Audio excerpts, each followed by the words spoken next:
X అంటే Twitter. Twitter అధినేత Elon మాస్క్నే మోసం చేసినటువంటి సంఘటన ఇది. ఏదైతే ఇప్పుడు ట్విట్టర్ ఒక లా సూట్ ఫైల్ చేసింది. ఎవరి మీద అంటే మాజీ ఇంజనీర్ మీద. షిహాన్ లీ అంటే సాధారణంగా ఈ పేర్లు చైనా వాళ్ళు అయ్యి ఉంటాయి. ఇతను ఆర్టిఫిషియల్ ఇంటెలిజెన్స్ XAI నుంచి మారిపోయాడు, వేరే సంస్థకు వెళ్ళిపోయాడు.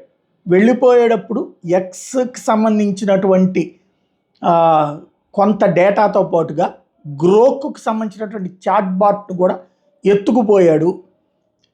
ఎత్తుకుపోయి ఓపెన్ ఏఐకి వాటిని అమ్మాడు.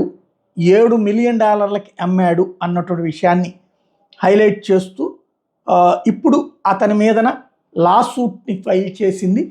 తద్వారా అతనికి సంబంధించి ఉద్యోగం ఇవ్వడానికి వీల్లేదు, అతని దగ్గర నుండి ఆ అమౌంట్ రికవరీ అన్నటువంటి దిశగా అడుగులు వేస్తోంది.